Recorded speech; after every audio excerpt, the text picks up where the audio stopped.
History is the best teacher. A Joe Biden ako America anaonjeza zambiri pa kampeni.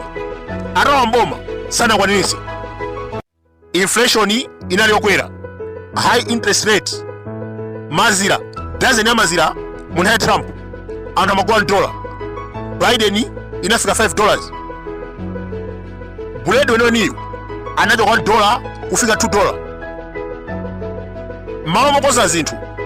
Democrat inamba kulimba ndi Trump. Anamusegula milandu 4 yabodza. Anampasa faini $454 million.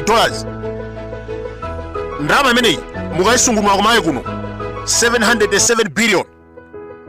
Akhota anagamula Trump kuti abweze. Anangompekera milandu. Ayi weyo unani madokumenti afeki. Umafuna kugwirira munthu. Upeke ndalama 707 billion kwacha. Majaji amene amagamula milandu imeneyi Arthur Engoron, Joan Manchin anali masapota a Democratic Party. Cholinga cha boma amafuna Trump asauke komanso asaime pa chisankho. Tinaona pa kampeni Democratic Party inali busy kuibisa mbiri ya Donald Trump. Mawu mokamba za chuma amene akuti Trump is a racist, dictator, criminal, this and that. Anagwa imbo chuka Beyonce, Jay-Z, Usher, DJ Khaled amapita misonkhano ya Democratic Party ndi kumathandizira kuibisa mbiri ya Trump. Kodi propaganda imene yawathandiza? Kumaye kuno achimwendo banda akulonga ndalama zambirimbiri kugula dalu mulaka.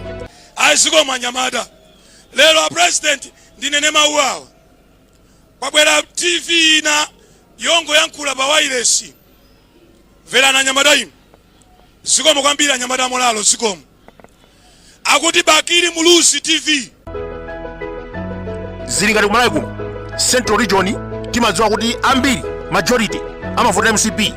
Ku Southern Region ambiri amavotera DPP. The same case ndi ku America. Mu zaka zambiri Malatino, Maindia, Aluya komanso African American amavotera Democratic Party.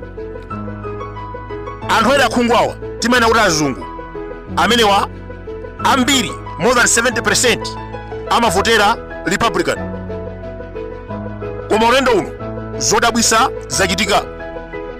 Pennsylvania, Michigan, Wisconsin, Georgia, North Carolina kumene kumapezeka anthu amenewa Trump wawina.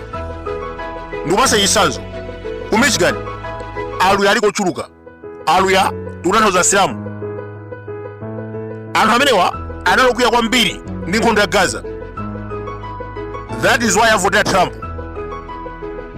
Pennsylvania kumapezeka Malatino. Samasangalala ndi mmene Biden amendesa chuma.